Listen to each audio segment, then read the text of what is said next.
vanad sõbrad, ühesuguses varustuses, tõenäoliselt sarnase võitlusstiiliga, koos treeninud aastaid, tunnevad üksteist läbi ja lõhki.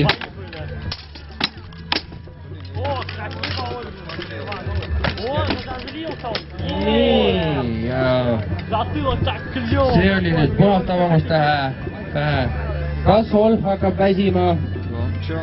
Wolf, не накрывайся ты так тазиком-то! Ja see pole naljaasi.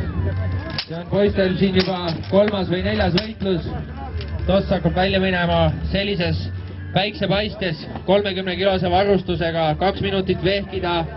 Sellega ei saaks ükski mees tänavalt hakkama. Selleks peab olema trenni teinud ja mitte vähe.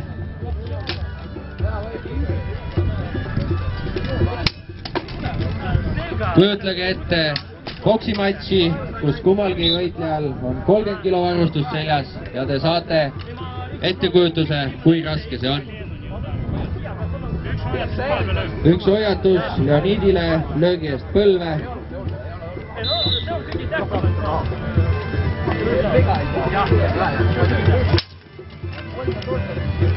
Seis on 4-2 vist. Teine hoiatus. Lase edasi võidelda praegu, kuna vastane on nõus. Leonid, teine hoiatus. Peakohtunik otsustab, et veel ei diskvalifitseerita. Kuid see läks... See läks selle tõttu, et vastane on nõus. See läks ainult selle tõttu, et vastane oli nõus.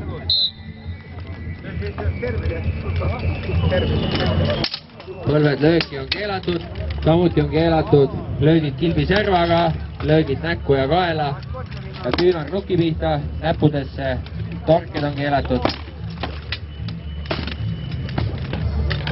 Nii, tundub, et Wolf on omadega läbi, ta ei jõua enam võidelda, ta on väsinud, moraalselt kaotanud ja Leonid on võitnud ja pääseb finaali.